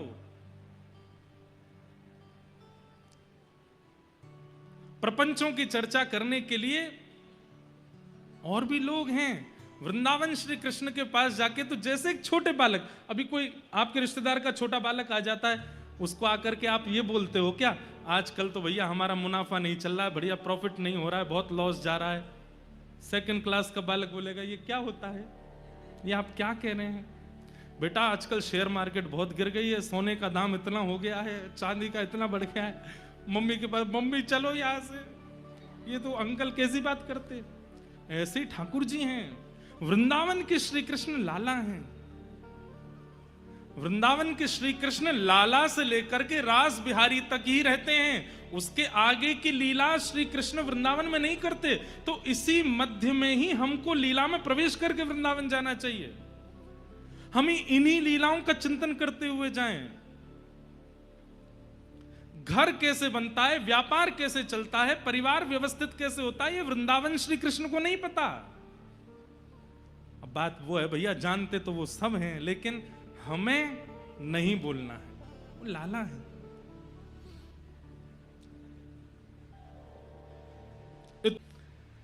लाला बहू खावे की चीज ना है, बहू तो देखवे की है। और फिर तेरा ब्याह है जाएगा ना, फिर तू सब समझ में आ जाएगी। ठाकुर जी दौड़ करके गए, यहां श्री रामा अपनी बहू लेके, माधवी लेके आयो है। माधवी की माता जी ने माधवी को समझा के भेजा। बोले तू वापस अपने ससुराल जा रही है? बोले हाँ। सब चीज को ध्यान रखियो लाली, सास की बात मानियो, ससुर की सुनियो, पति की यूं करियो, आदि आदि सब बातें कहीं। और बोली तू एक बात तो गांठ बांध के जा। बोले कहा? बोले तेरे जो पति हैं श्रीदामा, इनको एक सखा है, वाको नाम है कन्हैया। बोला हाँ। चाहे कछु है जाए, जीवन भर तो को घूंघट में ही बूढ़ो है नो पड़ जाए, घूंघट में ही रही आइयो, लेकिन वाकू अपनो मुख मत दिखाइयो। क्यों मैया? अरे मैंने ऐसी सुनी है कि वृंदावन में वो कन्हैया नेक्सो वो जाको मुख देख ले या जाको अपनो मुख दिखाई दे, वाको पातिव्रत धर्म आदि सब नष्ट हो जाए, वो वही को है कि रह जाए। माधवी ने तो तभी घूंघट कर लियो, और घूंघट करके गांठ बांध दी। बोले मैया मैं सौगंध खा के कह रही हूं, मुख नहीं दिखाऊंगी। बंधुओं एक बात बोले, माताओं का बहुत बड़ा रोल होता है अपनी बेटी के ससुराल को सुरक्षित करने का। बेटी के मतलब बेटी की मां का, उसकी कैसी शिक्षाएं बेटी लेती है और अपने ससुराल में जाकर के कैसा व्यवहार करती है, इस पर मां को बहुत ध्यान देना चाहिए। आप कहेंगे महाराज जी ये बेटान ने क्यों नहीं समझाओ, बेटी ने क्यों समझाते रहते हो मंच से? भाई देखो, समझाया उनको जाता है जिनके ऊपर जिम्मेवारी होती है। जो खाली बैठे रहते हैं उनको क्या थोड़ी समझाया जाता है? जिन पर कोई काम धंधा ही नहीं है, वो बस बैठने आए हैं, ऊधम करने आए हैं, ऐशो आराम करने आए हैं, उनको क्या समझाना है? पर जिनको संभालना है, जो व्यवस्था प्रमुख है, उनको समझाया जाता है। माताओं के ऊपर बहुत बड़ा दायित्व है, इसलिए उनको समझाते हैं, समझाया। लेकिन ऐसी शिक्षा नहीं देनी चाहिए जैसी माधवी की मां ने दी है। उनसे मत बोलना, उनके प्रति ऐसा व्यवहार रखना, वो कुछ भी कहें तुम ये करना, ऐसा ये सब नहीं है। अनाचार अत्याचार किसी को सहना नहीं चाहिए। अगर ससुराल में अनाचार अत्याचार होता है तो उसके प्रति आपको कदम उठाना चाहिए। लेकिन कई बार ससुराल पक्ष के लोगों का व्यवहार अलग अलग होता है। नया घर है ना आपके लिए, तो उस व्यवहार को समझना चाहिए कि भाई सब लोग हमारे अनुकूल नहीं हो सकते, हम थोड़ा समझें इनका व्यवहार, इनकी विचार, और उसके अनुकूल से हम फिर प्रतिक्रिया दें। हाँ, वो विचार अत्याचार में अगर परिवर्तित हो जाए तो फिर कदम उठाना भी चाहिए। लेकिन केवल आपके विपरीत स्वभाव वाला है और आप उसी से ही उखड़े उखड़े रहोगे तो फिर कैसे गृहस्थ आश्रम चले? सबका स्वभाव अलग होता है, थोड़ा समझना चाहिए। माधवी को समझाया कि तू कन्हैया को मुख मत दिखाना। माधवी ने गांठ बांध ली, बोले कि कोई बात नहीं मैया, आप तुम यही देखना। निकल पड़ी अपने ससुराल की ओर। यहां बीच रास्ते में ठाकुर जी आ गए और ठाकुर जी ने आके कही, अरे सीदामा आए गए हो? बोले हाँ। कैसी लगी ससुराल? बोले लाला जब मिलेगी तो पता चलेगी कितना सुख मिले ससुराल जावे में। ससुराल जाने में इतना अच्छा क्यों लगता है लोगों को? अभी तो ब्याह के बाद ही पता चलेगी, लेकिन फिर भी मन में भाव आता है कि सबको ससुराल, भले ही 4-5 दिन नहीं नहाता होगा, लेकिन जिस दिन ससुराल जाना होगा उस दिन जरूर स्नान करता है, नए वाले कपड़े पहनता है, बढ़िया सुंदर जो है दाढ़ी वाड़ी बना लेता है कि ससुराल जाना है। क्यों? घर में क्यों नहीं रहते ऐसे? क्योंकि ससुराल में मान मिलता है और मान व्यक्ति को प्रिय होता है। बहुत बड़ी बात है। मान जहां भी मिलेगा व्यक्ति को वो अच्छा ही लगेगा, और जहां मान नहीं मिलता हो वहां जाने की किसी के घर में कोई मान नहीं करता, सम्मान नहीं करता, इसलिए घर में मन नहीं लगता लोगों का। लेकिन वही मान, सम्मान, प्रेम घर में होने लग जाए तो घर से कौन जाए?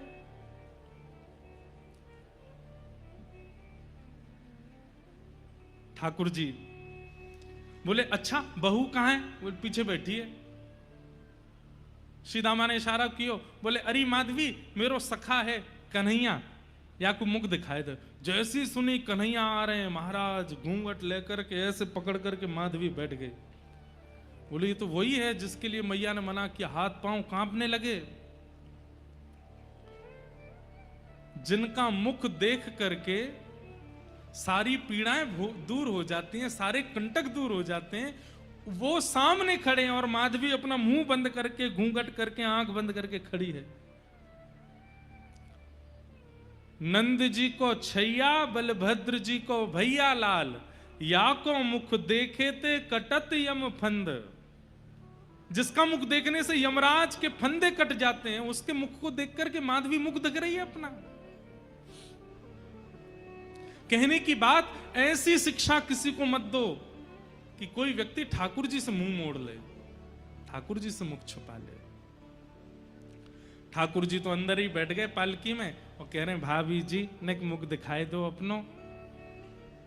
मैया ने कही है आपको मुख देख करके जाऊंगा और फिर जैसा बताऊंगा वैसी बहू मेरी आवेगी, नेक दिखाई दो। माधवी तो ऐसे बैठ जाए, कभी ऐसे बैठ जाए, ठाकुर जी ने पास जाए तो दूर रह जाए, मुख नहीं दिखावे। ठाकुर जी ने चरण तक पकड़ लिए, बोले अरे भाभी जी ने मुख दिखाई दो, मैं तुम्हारे पाम पर रहा हूं, ने दिखाई तो दो। लेकिन माधवी ने मुख नहीं दिखाया। नन्हे से गोपाल जी को क्रोध आ गया। बोले बड़ो गुमान करके बैठी है अपने मोहड़े को, तेने मुंह को मुख नहीं दिखायो ना, आज इतनी याचना करने पर भी मुख नहीं दिखायो। मैं तो को वचन दे के जा रहा हूं, एक नहीं 2-2 जन्मन तक याचना करेगी तब भी मेरो मुख नहीं दिखेगा तो को, और युगन तक प्रतीक्षा करेगी तब भी मेरो मुख दिखेगा नहीं तो को। बड़े बड़े कष्ट सहने पड़ेंगे, बड़ो श्रम करना पड़ेगा, तब जाकर के मेरो मुख दिखेगा तो को। माधवी बोल पड़ी, मैं क्यों तड़पूंगी तुम्हारे मुख देखवे को? मोह तड़पे की आवश्यकता नहीं है, चले जाओ, कभी मुख मत दिखाइयो अपनो। ठाकुर जी बोले ये तो समय बताएगा, और ऐसा कहकर के ठाकुर जी चले। माधवी को तो लगी आज जैसे जान बची हो, लेकिन कौन जानता था कि वो किस भाव से वंचित हो रही है। लौट करके माधवी जब अपने ससुराल पहुंची, रहने लगी वहां पर। अब तो स्थिति ऐसी है कि गोपियों के साथ यमुना जल भरने जाती है तो गोपियां कृष्ण की बात करती हैं, लौट करके घर आती है तो सास ननद कृष्ण की बात करते हैं। रात्रि में कहीं घूमने जाती है, बैठती है सखियों के बीच में तो वहां भी कृष्ण की बात करते हैं। अरे तेने देखी नंद को लाला आज कहां पहन के डोल रहा? अरे तेने देखी नंद के कन्हैया ने वाह वारी गोपी के यहां आज ऐसे ऐसे लीला करी। माधवी कहती है तुम पे और कोई बात नहीं है, तुम्हारे अपने पति हैं, तुम्हारे अपने बाल बच्चे हैं, वो नंद जी के लाला पर पुरुष की ओर ऐसी कुदृष्टि क्यों रखती हो? सब गोपी घेर करके कहती हैं, हेरी माधवी तेने अभी तक देखो ना है, दिखे नंद को लाला? दूसरी गोपी बोली हम बे, जैसे वो सामने थे आमे जे घूंघट कर ले लंबो, और देखे ही ना उनकी ओर। माधवी बोली देखा नहीं है और देखूंगी भी नहीं, और ना मुझे आवश्यकता है। आहा। सब गोपी कहने लगी अरे माधवी, कैसा लगे कन्हैया को देख के पता है?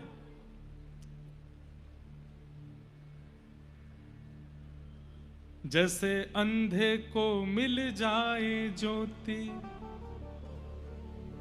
निर्धन को मिले हीरे मोती, जैसे पतझड़ में फूल खिल गया, मेरा सांवरा मुझे मिल गया। जैसे प्यासे को पानी मिल जाता हो, अंधे को नेत्र मिल जाते हो, निर्धन को मोती रत्न मिल जाते हो, और पतझड़ में फूल प्रकट हो जाते हो, ऐसा ही लगता है कृष्ण को देख करके, कृष्ण को सुन करके, कृष्ण के बारे में जान करके। माधवी उठ खड़ी हुई, ना तो मैं अंधी हूं, ना मैं बहरी हूं, और ना मैं प्यासी हूं, तुम देखो, मुझे नहीं देखना। अब तो माधवी अकेली जाती है जल भरने के लिए, अकेली बैठी रहती है। क्यों? सबके बीच में जाऊं तो कृष्ण की बात करते हैं। ठाकुर जी दो कोई मिलते हैं, एक बात तो लिख ही लेना, या तो वो जो 24 घंटा इनको सोचते रहे, और या वो जो इनसे दूर ही दूर भागे। ये दो कोई मिलते हैं, बीच वाले तो कई बार मझधार सी में ही रह जाते हैं। ये दो कोई पकड़ते हैं, या तो एक वो जो श्वास श्वास पे इनको बचता है, या एक वो जो इनसे जितना हो सके दूर भागने की कोशिश करता है, उसी को पकड़ते हैं। आज ठाकुर जी ने मन बना लियो कि आज या माधवी को अपने रस को आस्वादन कराऊं। अब देखो, लीला रूप में तो कुछ भी चल रहा हो, लेकिन ठाकुर जी को पूरे विश्व को प्रेम की पराकाष्ठा दिखानी है मीरा के रूप में, इसलिए मीरा का निर्माण कर रहे हैं ठाकुर जी। आज ठाकुर जी ने मन बना लिया, बोले आज या माधवी को दिखाई दूं मैं। रात्रि में सोई है, और तभी सोते हुए ठाकुर जी ने अपना जैसे मानो जैसे प्रेम जाल फैला दिया हो आसपास। रात्रि के 2-2:30 बजे हैं, और 2-2:30 बजे ही माधवी को ऐसा लगने लगा कि भोर हो गई है और मेरे जल भरने जाने का समय हो गया है। और उठ करके खड़ी हो गई माधवी, तुरंत अपने वस्त्र आभूषण पहने और पहन करके मटकी लेकर के निकल पड़ी यमुना जी की ओर। आगे पीछे देखती है कि आज हलचल नहीं हो रही है, आज कोई भी गोपी अभी तक उठी नहीं है। अरे सूर्य उदय होने वाला है, अभी तक कोई जागी नहीं। मंदम मंदम सुगंधी बह रही है, वातावरण बड़ा पवित्र है, मन रूपी मन में जैसे एक विचित्र जैसा आनंद हो रहा है। आज माधवी को वायु का स्पर्श करके रोम रोम पुलकित हो रहा है, लेकिन अभी तक प्रेम प्रकट नहीं हुआ। क्यों? क्योंकि प्रेमी श्री कृष्ण नेत्रों से दिखे नहीं है, कानों से सुने नहीं है। मन में विचार कर रही है, आज कितना अच्छा मौसम है, आज कितना अच्छा वातावरण है। यमुना जी के समीप गई। आज यमुना जी प्रिय लग रही हैं, वृक्ष वल्लरियां प्रिय लग रही हैं। वही वृंदावन जिसमें वो हमेशा से रहती है, आज वो वृंदावन कुछ ज्यादा प्रिय लग रहा है।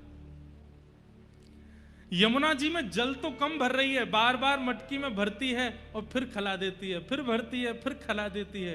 ये प्रेम के लक्षण प्रकट होने लगे माधवी के चित्त में। अंत तो गत्वा सोचने लगी, अरे इतनी देर है गई, अभी तक मैंने जल ही ना भरो, जल्दी चलूं। जल भर के और जैसे ही उछान लगी, वही मटकी है जो रोज लेकर के जाती है, लेकिन आज वो मटकी इतनी भारी हो गई कि माधवी से उठ नहीं रही है। खूब प्रयास कर लिए, कभी इधर से उठावे, कभी उधर से उठावे, कभी नीचे से उठावे, लेकिन मटकी ना उठे। मन में सोचने लगी, अरे इतनी भारी कैसे हो गई? दूर दूर तक कोई गोपी भी नहीं जो सहारा दे दे तो उठा लूं। मन में सोचने लगी, कोई आ जावे, नेक सहारो लगा दे, सो ये मटकी उठ जाएगी। इतने में ही ललित गति विलास वल गुहास प्रणय निरीक्षण कल्पितो रुमान कृतमनुकृतवत्य उन्मदान्ध प्रकृतिमगन किलयस्य गोपबद्ध। पीतांबरी पहने, मधुर चाल, छम छम छम छम छम स्वर लहरियां सुनाई दे रही हैं। आज ये स्वर माधवी के कानों को जैसे मानो अति सुख दे रहे हों। माधवी कह रही है, अरे कोई तो आ रही है, कोई गोपी तो आ रही है। तो दूर से माधवी कहने लगी, हाँ जल्दी आ, अरे जल्दी आ बहन, अरे नेक मेरी मटकी उचाए दे। ठाकुर जी की छम छम छम चरणों की आवाज से पता चल रहा है कि धीमी गति से चल रही है। तो माधवी चिल्ला रही है, अरे तो कुछ सुनाई नहीं दे रही, नहीं जल्दी से चल के आ। तो ठाकुर जी की जो गति है वो तेज हो रही है, छम छम छम छम छम जोर से चल रहे हैं। माधवी को सुनाई देता, हाँ बस आवे वारी है, आवे वारी है, आवे वारी है, आ गई होगी। और जैसे ही ठाकुर जी सन्मुख आए, पीतांबरी पहनी है, मोर पिछ लहरा रहा है, श्याम वर्ण की कांति है। और आए करके त्रिभंग लली श्याम सुंदर दोनों चरण अपने इधर उधर करके और एक दीवार पर टेक लगाए के दूसरा हाथ कमर पर धर के देख रहे हैं माधवी की ओर।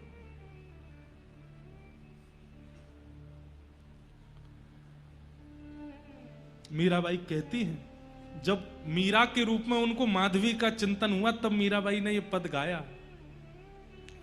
हूं जल भरने जात थी सजनी, कलश माथे धार्यो। हूं जल भरन जात थी सजनी, कलश माथे धार्यो।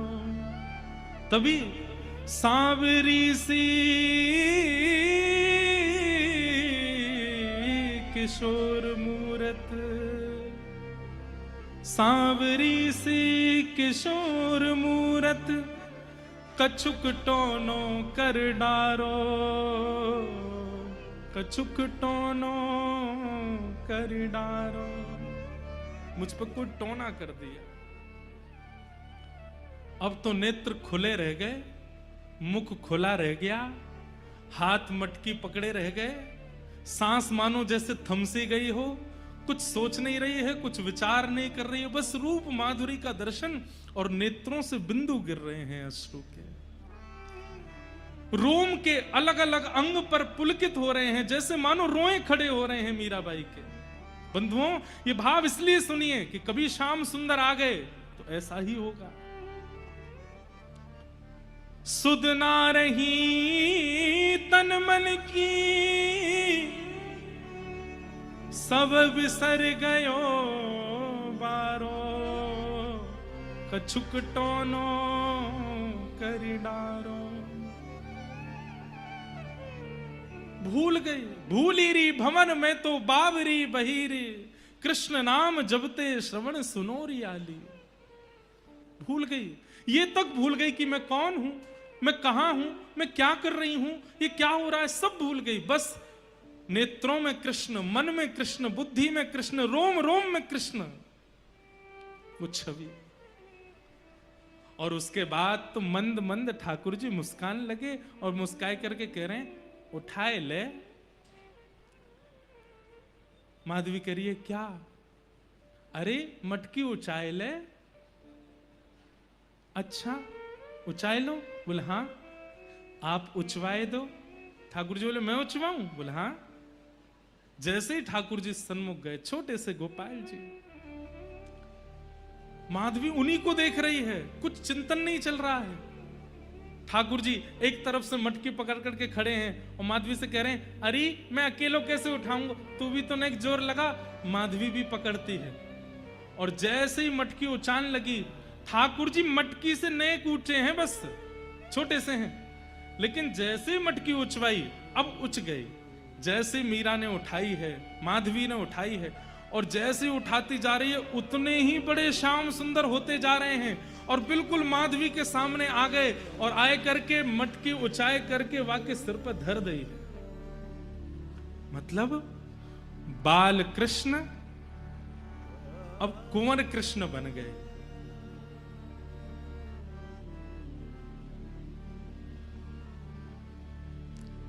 नेत्रों के ठीक सामने खड़े, होठ कांप रहे हैं, हाथ कांप रहे हैं, सोच नहीं पा रही है, सुध बुध नहीं है तन में।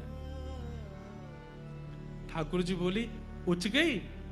मीरा बोली हां, अब जाऊं मैं? माधवी कहती है नहीं, मत जाओ, यहीं रहो, सन्मुख रहो। ठाकुर जी बोले तेने तो मुख नहीं दिखायो ना मोकू, अब मैं हूं नहीं दिखाऊंगा। और ऐसा कहकर के ठाकुर जी जा रहे हैं और माधवी रो रही है। कभी हाथ पकड़ती है, पर जैसे ही हाथ पकड़ती है हाथ अंतर ध्यान हो जाता है, कंधा पकड़ती है अंतर ध्यान हो जाते हैं, केश लहरा रहे हैं, केश पकड़ती है, सर्वांगण कृष्ण अंतर ध्यान हो गए।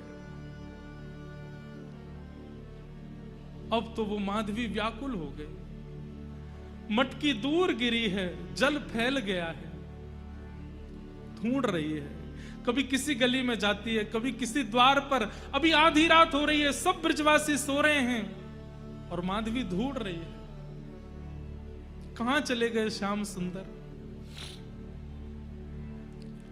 नंद नंदन पिया कपट जो कीनो, नंद नंदन पिया कपट जो कीनो, निकल गयो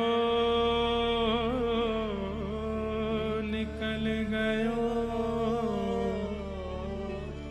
निकल गयो छल करके, जादू करके, जादू करके, जादू करके, हो जादू करके, हो पिया कित गयो जादू करके, जादू करके कित गयो जादू करके। बस निर्माण हो गया एक प्रेम की ऐसी धारा का, जिस धारा में आज तक गोते लगा करके कितने जीव प्रेम की गति को प्राप्त कर लेते हैं। मोर मुकुट पीतांबर सोहे, मोर मुकुट पीतांबर सोहे, मोर मुकुट पीतांबर सोहे, मोर मुकुट पीतांबर सोहे। कबहु न मिले, कबहु न मिले, कबहु न मिले अंग भर के, जादू करके, जादू करके, जादू करके, हो जादू करके, हो पिया कित गयो जादू करके, जादू करके कित गयो जादू करके। मेरा दासी शरण जो आई, मेरा दासी शरण। सब लोग गा। बंधुओं, आपको पता है ये जो अभी हम सुन रहे थे ना, ये अंतिम दर्शन था ठाकुर जी का। इसके बाद मीराबाई को कम से कम 10,000 साल तक ठाकुर जी नहीं दिखे। ये अंतिम दर्शन था मीराबाई का। इसके बाद पदों में जो भी गाया मीराबाई ने वो इसी दर्शन का भाव गाया है। यही दिखे हैं बस ठाकुर जी, इसके बाद दिखे नहीं है ठाकुर जी। इतना लंबा विरह शायद किसी ने नहीं सहा होगा जितना लंबा विरह मीरा ने सहा। मेरा दासी शरण जो आई, मेरा दासी शरण जो आई, मेरा दासी शरण जो आई, मेरा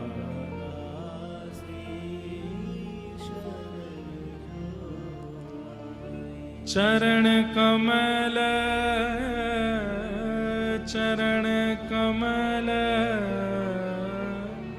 चरण कमल चित धर के जादू करके, जादू करके, जादू करके हो, जादू करके ओ पिया कित गयो, जादू करके, जादू करके कित गयो। नहीं दिखे ठाकुर जी। अब तो माधवी ऐसी हो गई है कि सुध ना रही तन मन की। अब तो भोर हो गई, सब गोपियां सामने से आती हैं तो माधवी स्वयं को छुपाती है, नेत्रों के अश्रुओं को छुपाती है, अपनी मन की स्थिति को छुपाती है। हाथ पैर कांपते हैं उसके। भोजन बनाती है पर भोजन बन नहीं पाता, रोटी बनाती है तो रोटी जल जाती है, श्रृंगार करती है तो श्रृंगार नहीं कर पाती है, कोई काम सही से बन नहीं पाता मीराबाई से, माधवी से। और बस अब ये भी उसको मन में भाव आता है कि मैं इन गोपियों से कैसे पूछूं कि ठाकुर जी कहाँ हैं। और ये गोपियां कभी ठाकुर जी को देखने जाती भी हैं तो माधवी को संग लेके नहीं जाती, क्योंकि सबको पता है कि ये तो चाहती नहीं देखना। तो माधवी भी कहने में झिझकती है कि मैं कैसे कहूं कि मुझे ले चलो, पहले मैंने इतनी बुराई जो की है। छिप करके कभी माधवी जाती भी है तो ठाकुर जी का दर्शन नहीं होता। धीरे धीरे ठाकुर जी बड़े हो गए। 7 वर्ष की आयु जब हुई और इंद्र पूजा मिटा करके जब ठाकुर जी ने गिरिराज पूजन कराया, सब ब्रजवासी गोवर्धन गए, उनमें माधवी भी गई है। आज माधवी के मन में एक आशा है, आज कृष्ण दिखेंगे, आज श्याम सुंदर दिखेंगे, आज मुझे कन्हैया जरूर दिखेंगे। लेकिन लाखों की तादाद में ब्रजवासी हैं, उनमें कभी पीतांबरी दिखती है दूर से, कभी एक भुजा दिख जाती है, कभी कोई उंगली दिख जाती है, कभी केश दिख जाते हैं, पर मुखमंडल नहीं दिख रहा। ऐसी योजना बनती है कि मीराबाई जितना भी घूम घूम के आती है माधवी, ठाकुर जी को देख ही नहीं पाती। अंत तो गत्वा जब इंद्र ने वर्षा की और 7 वर्ष के ठाकुर जी ने 7 कोस लंबे चौड़े गिरिराज पर्वत को अपने बाम हस्त की कन्नी उंगली पर धारण किया, सब ब्रजवासी दौड़ करके जब ठाकुर जी के समीप पहुंच गए, माधवी जैसे तैसे प्रयास करके उस शिला के पास पहुंच गई जहां ठाकुर जी खड़े हैं।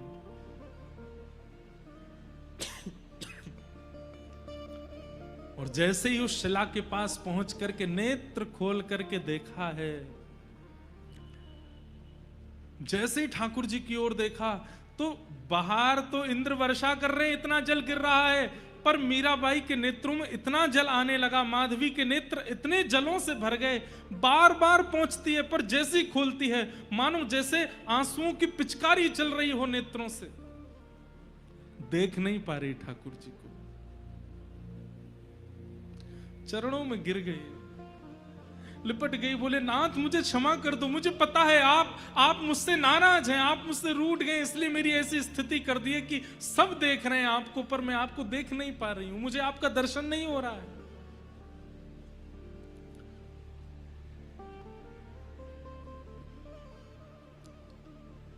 ठाकुर जी बोले माधवी अब तो तोको मेरे दर्शन के काजे प्रतीक्षा करनी पड़ेगी। और कितनी प्रतीक्षा करूं? 4 वर्ष पहले आप यमुना घाट पर आए थे मटकी उचाने के लिए, अब अभी तक मुझे दर्शन नहीं हुए, और अब मैं सामने खड़ी हूं तो इतने अश्रु आ रहे हैं कि मैं देख नहीं पा रही हूं। अब ही तो नेक और प्रतीक्षा करनी पड़ेगी। माधवी बोली, कितनी प्रतीक्षा? ठाकुर जी बोले, एक युग, एक युग की प्रतीक्षा। माधवी तो मानो जैसे बावरी हो गई हो सुनकर के। प्रतीक्षा की घड़ी होती है 1 वर्ष, 6 महीने, 5 महीने। अरे कोई व्यक्ति प्यासा हो और उससे कह दिया जाए कि तुम तो जल कभी पी ही नहीं सकते क्योंकि जल पीते ही प्राण निकल जाएंगे, तो भी वो जल पान कर लेगा। आपने तो मुझसे जल का सिंधु ही दूर कर दिया। एक युग कोई प्रतीक्षा होती है। ठाकुर जी बोले, जितनी लंबी प्रतीक्षा, जितनी बड़ी प्रतीक्षा होगी, उतना पवित्र प्रेम प्रकट होगा माधवी। और अब मैंने कह दिया है, अब तुम प्रतीक्षा करो।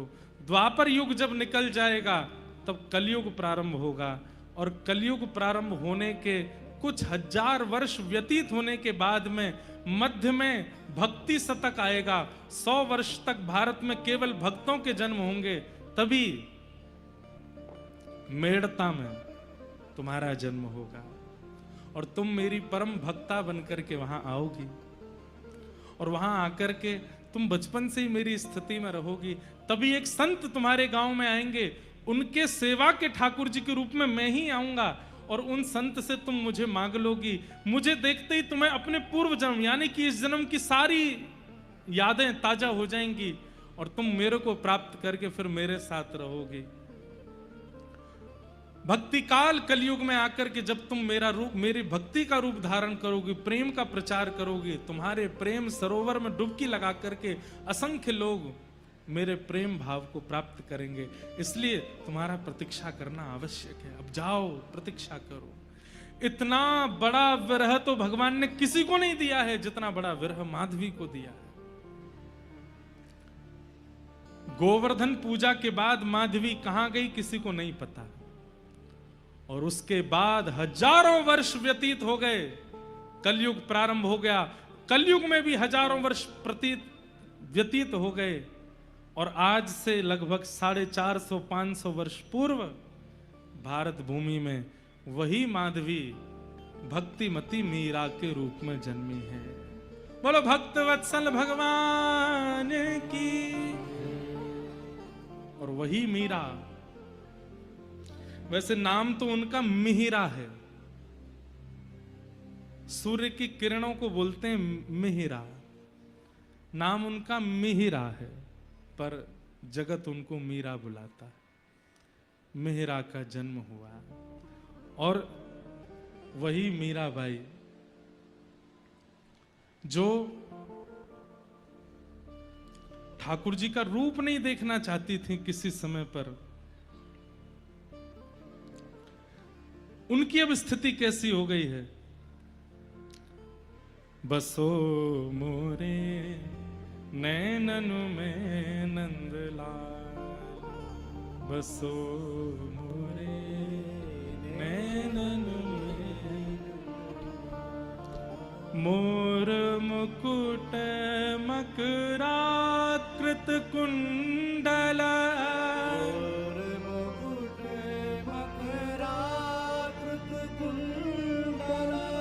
अरुण तिलक सोहे भाल, अरुण तिलक सोहे भाल, बसो मोरे नैनन में नंदलाल, बसो मोरे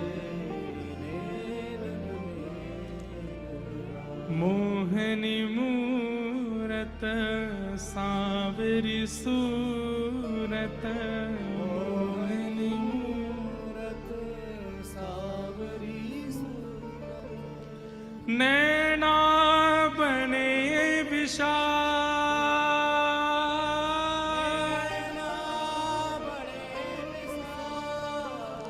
और अधर सुधारस मुरली राजत, अधर सुधारस मुरली राजत, और उर्वे जलती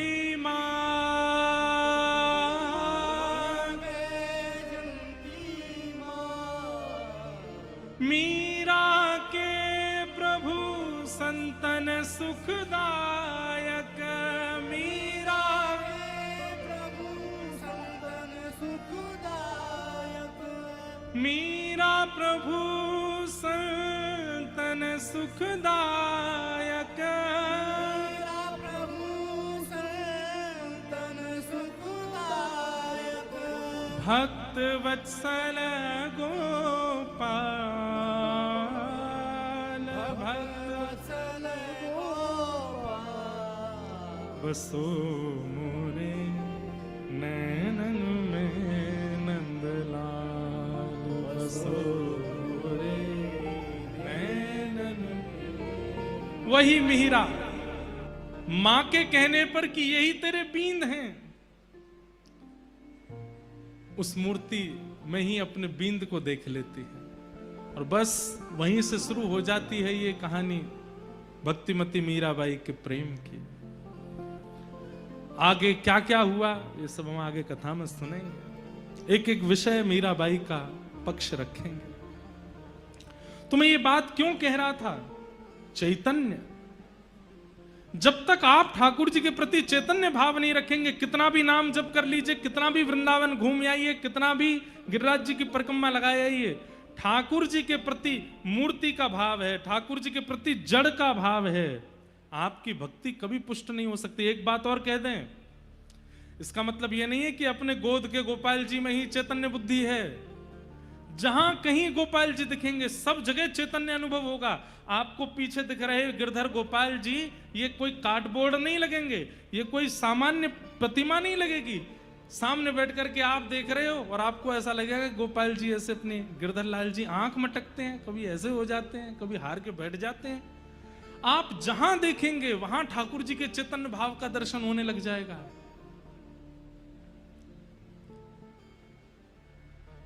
इसे कहते हैं चैतन्य। तो भगवान के तीन स्वरूप हैं, सत्य, चैतन्य और तीसरा आनंद। ठाकुर जी आनंद दाता है। सच्चिदानंद रूपाय विश्वोत्पत्त्यादि हेतवे तापत्रय विनाशाय श्री कृष्णाय वयम नमः। ऐसे विश्व के रचयिता प्रणेता श्री कृष्ण को हम बारंबार प्रणाम करते हैं। श्री कृष्णाय वयम नमः। श्री कृष्ण को हम प्रणाम करते हैं। भागवत जी के महात्म्य में आगे भक्ति ज्ञान वैराग्य की पुष्टता की कथाएं बताई गई। भक्ति सुतौ तौ तरणौ गृहीत्वा प्रेमैक रूपा सहसा विरासित श्री कृष्ण गोविंद हरे मुरारे हे नाथ नारायण वासुदेव। श्री कृष्ण गोविंद हरे मुरारे नाथेति नामानि मुहुर्वदन्ति। यही नाम गाते गाते गाते गाते भक्ति ज्ञान वैराग्य तीनों युवा हो गए। अब एक बात, श्री कृष्ण गोविंद हरे मुरारे हे नाथ नारायण वासुदेव, इस कीर्तन में कितने नाम आते हैं? श्री कृष्ण गोविंद हरि मुरारी हे नाथ नारायण वासुदेव। कितने हुए? 7। हमारा जीवन कितने दिनों में चलता है? 7 दिनों में। 7 दिन में ही हमारा जीवन मरण सब संभव है। यदि कोई व्यक्ति इन 7 नामों को नित्य गाता है, श्री कृष्ण गोविंद हरे मुरारे हे नाथ नारायण वासुदेव, श्री कृष्ण गोविंद हरे मुरारे हे नाथ नारायण वासुदेव।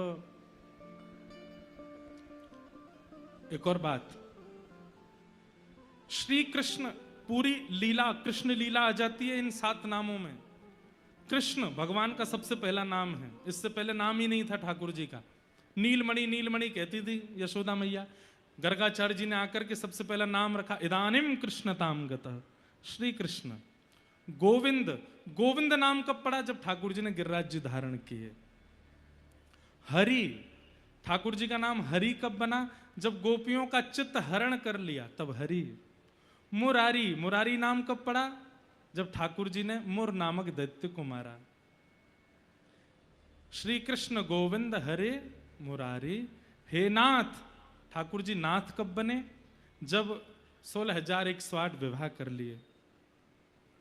नारायण कब बने? जब महाभारत युद्ध में अर्जुन को अपना विराट रूप दर्शन कराया। और वासुदेव कब बने? जब द्वारिकाधीश द्वारिका में बैठकर के श्री वसुदेव जी के सन्मुख, वसुदेव के जो पुत्र वो वासुदेव। तो संपूर्ण व्रज से लेके द्वारिका तक की संपूर्ण लीला इन नामों में आ जाती है। श्री कृष्ण गोविंद हरे मुरारे, हे नाथ नारायण वासुदेव। नित्य गाया कीजिए। कोई बुराई है? चलते फिरते उठते बैठते खाते पीते हंसते सोते जागते नाचते हमेशा श्री कृष्ण गोविंद हरे मुरारे, हे नाथ नारायण वासुदेव। श्री कृष्ण गोविंद हरे मुरारे, हे नाथ नारायण वासुदेव। क्यों?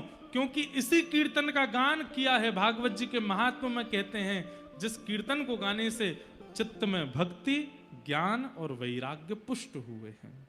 नित्य गाओ। कीर्तन का गान करते हुए भक्ति, ज्ञान, वैराग्य पुष्ट हो गए। भागवत जी की कथा में आकर के श्री सनकादि ऋषियों को इन्होंने प्रणाम किया, सनत कुमारों को प्रणाम किया। आगे भागवत जी में धुंधुकारी का प्रसंग सुनाया गया, जहां पर आत्मदेव नाम के ब्राह्मण, जिनके कोई संतान नहीं थी, संत ने फल दिया, वो फल गैया को खिला दिया। तो गैया के गर्भ से गोकर्ण जी महाराज और पत्नी सहेली के बालक को ले आई, जो कि धुंधुकारी बने। धुंधुकारी बहुत दुष्ट था, माता पिता की हिंसा करता था। मृत्यु के बाद प्रेत बना। गयाजी श्राद्ध करने पर भी प्रेत योनि से मुक्त नहीं हो पाया। तब उसके निमित्त भागवत की कथा हुई, तभी वो अपनी प्रेत योनि से मुक्त हुआ। हम एक बात कहते हैं, जो भागवत जी प्रेत योनियों को, मरे हुओं को मुक्त कर देती। हम तो जीवित हैं, हम तो अभी जिंदा हैं। एक होते हैं मरे हुए, एक होते हैं पितृ बन गए, और उसमें भी प्रेत योनि में चले गए। प्रेत को कहते हैं जिनको नरक में भी स्थान नहीं मिलता, वो प्रेत बनते हैं। ऐसे प्रेतों को, अधम से अधमों को भी भागवत जी जब पवित्र कर सकती हैं, तो हम तो अभी जीवित हैं, हमें भागवत जी पवित्र क्यों नहीं करेंगी? निश्चित पवित्र करेंगी। बस कोई व्यक्ति धारणा कर ले कि मुझे अपने जीवन में पवित्रता चाहिए। और पवित्रता कैसी? ऐसी नहीं कि मैं खुद को देख के रीझूं, कोई और मुझको देख के रीझे। बस जब हम वृंदावन जाएं तो श्री राधा रमण हमसे प्रसन्न हो जाएं। हमारी, उनको पवित्रता बड़ी प्रिय है। ठाकुर जी को पवित्रता बड़ी प्रिय है। आप लोग मधुमंगल श्रीदामा की कथाएं सुनकर के ये मत सोचा करो कि ठाकुर जी तो घोड़ा बना करके मधुमंगल पे बैठ जाते हैं, श्रीदामा के बाल पकड़ लेते हैं, उनका झूठा खा लेते हैं। ठाकुर जी को पवित्रता अति प्रिय है, लेकिन जब वो किसी के चित्त की पवित्रता देख लेते हैं तो फिर उसके साथ कोई भी लीला करने में संकोच नहीं करते। फिर उसके हाथ का भी खा लेंगे, उसके गाल से भी चाट के खा लेंगे, उसके ऊपर भी बैठ जाएंगे। मतलब कोई व्यक्ति प्रोटोकॉल तब तक बनाता है जब तक व्यक्ति की दूरी है। व्यक्ति जैसे ही संबंधी हो जाता है, सारे प्रोटोकॉल खत्म कर दिए जाते हैं। लड़का जब पहली बार लड़की से मिलने जाता है विवाह के लिए, तब देखो कैसा नवा धोवा साफ सुथरा, कितना पवित्र बन के जाएगा। मतलब टी शर्ट में भी सरवट नहीं हो। लड़की कहती है कि भाई बड़े अच्छे हैं हमारे होने वाले पतिदेव। वो तो ब्याह के बाद पता चलता है 4 दिन तक नहाते भी नहीं है, पड़े रहते हैं। क्यों? ये प्रोटोकॉल इसीलिए बनाए जाते हैं ताकि व्यक्ति दूर है तो दूरी से हमारे अनुकूल बनने का प्रयास करे। और व्यक्ति जब अनुकूल बन जाता है तो सारे प्रोटोकॉल तोड़ दिए जाते हैं। राधा वल्लभ जी, बिहारी जी, राधा रमन जी, जगन्नाथ जी, ये सब इतने प्रोटोकॉल में क्यों रहते हैं? हमें चैलेंज कर रहे हैं, हमारे लायक बन जाओ, हम अपना प्रोटोकॉल तोड़ देंगे, तुम्हारे हो जाएंगे। मीराबाई के लिए तोड़ा है, सूरदास के लिए तोड़ा है। तुम अभी भी इतने पवित्र हुए नहीं हो चित्त से, इसलिए हम अपने प्रोटोकॉल में ही हैं। इसलिए भैया ठाकुर जी के अनुकूल बनो, और उनकी अनुकूलता केवल भागवत की कथा प्रदान कर सकती है। ऐसी भागवत के हम लोग मधुरमयी कथा श्रवण करेंगे। आज प्रथम दिन महात्म है। असारे संसारे विषय विषशंका कुलधिया, क्षणार्धं क्षेमार्थं पिबत सुखगाथा तुलसुधा किमर्थं व्यर्थं भो व्रजत कुपथे कुत्सित कथे परीक्षित साक्षी यत् श्रवणगत मुक्त्युक्ति कथने। बोलो भागवत महापुराण की। अंतरिक्षं शेषाद्यौ समवर्ततात् पद्भां भूमिर्दिशश्रोत्रात् तथा लोकागमकल्पयन् वेदाहमेतं पुरुषं महान्तम् नित्यवर्णं तमसस्तु काले सर्वाणि रूपाणि विचित्य धीरः नामानि कृत्वा विगतनियतास्ते ध्याता पुरस्ताद्यमुदा जहाद शक्रप्रविद्वान् प्रदिशश्चतस्रः तमेवं विद्वानमृतैः भवति नान्यः पन्थायनाय विद्यते यज्ञेन यज्ञमयजन्तदेवाः तानि धर्माणि प्रथमान्यासन् ते हनागं महिमानः सचन्ते यत्र पूर्वे साध्याः सन्ति देवाः अध्वः सम्भूतः पृथिव्यैरसाश्च विश्वकर्मणः समवर्धताधि तस्य त्वष्टा विदधद्रूपमेते तत्पुरुषस्य विश्वपादानमग्रे वेदाहमेदं पुरुषं महान्तम् आदित्यवर्णं तमसः परस्तात् तमेवं विद्वानमृतैः भवति नान्यः पन्था विद्यते जनाय प्रजापतिश्चरति भगवते श्री पुराण पुरुषोत्तमाय नमः। सर्वोपचारार्थे गन्धाच्छत पुष्पाणिं समर्पयामि। श्री व्यास पूजनम्। नमोस्तु ते व्यास विशाल बुद्धि फुल्लारविन्दा यत्पत्र नेत्रं येन त्वया भारत तैलपूर्णः प्रज्वालितो ज्ञानमया प्रदीपः। ओम रत्नेश्वर्यै नमः। श्री ज्वालामालिन्यै नमः। सर्वोपचारार्थे गन्धाच्छत पुष्पाणिं समर्पयामि। चन्द्रमा मनसो जातश्चक्षुः सूर्यो अजायत श्रोत्राद्वायुश्च प्राणश्च मुखादग्निरजायत इदगुं हविः प्रजननं मे अस्तु दशवीरगुं सर्वगणगुं स्वस्तये आत्मसनि प्रजासनि पशुसनि लोकसन्नभयसनि अग्निः प्रजां बहुलां मे करोत्वन्नं पयोरेतु अस्मात् सुधत्त। जलेन शीतलीकरणं पुष्पै देवाभिवन्दनं मन्त्रपुष्पाञ्जलिः। हरिः ओम्। एकदन्ताय विद्महे वक्रतुण्डाय धीमहि तन्नो दन्तिः प्रचोदयात्। ॐ नारायणाय विद्महे वासुदेवाय धीमहि तन्नो विष्णुः प्रचोदयात्। ॐ महालक्ष्म्यै च विद्महे विष्णुपत्न्यै च धीमहि तन्नो लक्ष्मीः प्रचोदयात्। सेवन्तिकाबकुलचम्पकपाडलाब्जै पुन्नागजातिकरवीररसालपुष्पै बिल्वप्रबालतुलसीधरमञ्जरीभिः त्वां पूजयामि जगदीश्वर मे प्रसीद।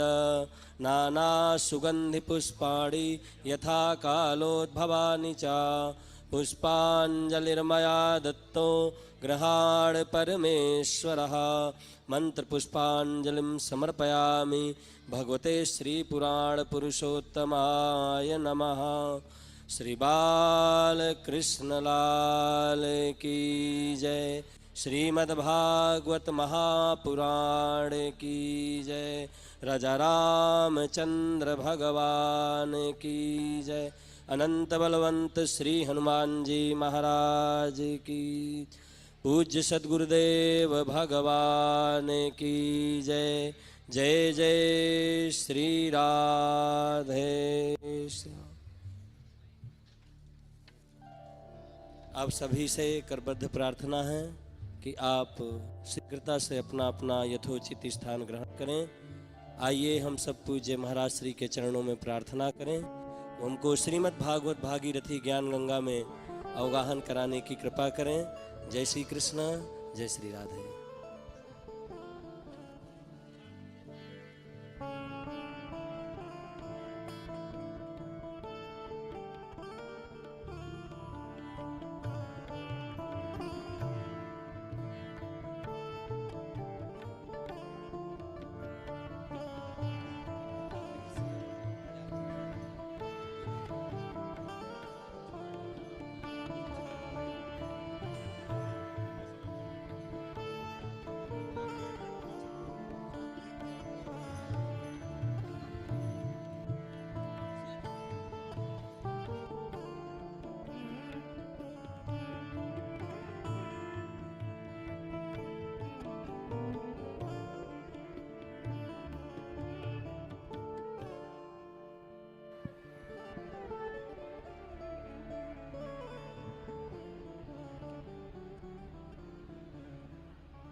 हरि ओम।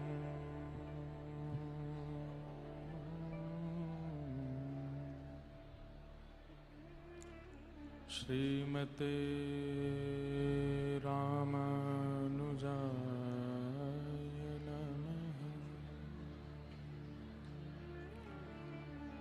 ध्येयं सदा परिभवग्नमविष्टदोहम्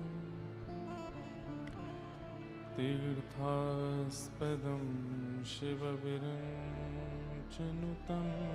शरण्यम्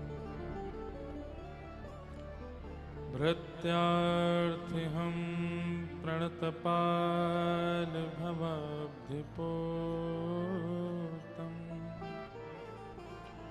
वन्दे महापुरुषते चरणारविन्दम्।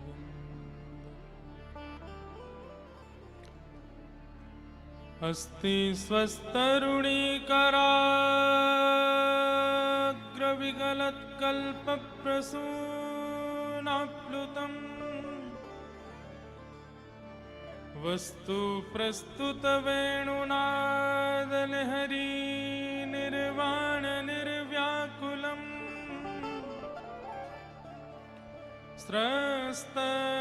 स्रस्तनिबद्धनी विविलसद् गोपी सहस्रावृतम् हस्तन्यस्तनतापवर्गमखिलो दारं किशोराकृति कृष्णत्वदीयपदपङ्कजपञ्जरान्ते अद्यैव मे विशतु मानसराजहंस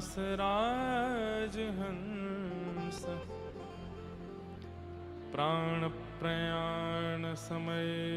कफवातपित्तै कण्ठावरोधनविधौ स्मरणं कुतस्ते लक्ष्मीनाथ समारंभां नाथ यामुनमध्यमाम्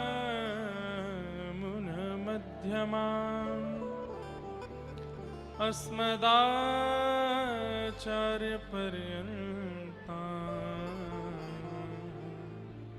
वन्दे गुरुपरम्परा।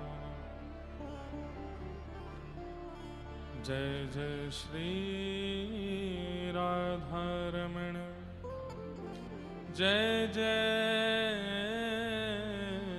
नवल किशोर, जय गोपी चित चोर प्रभु, जय जय माखन चोर।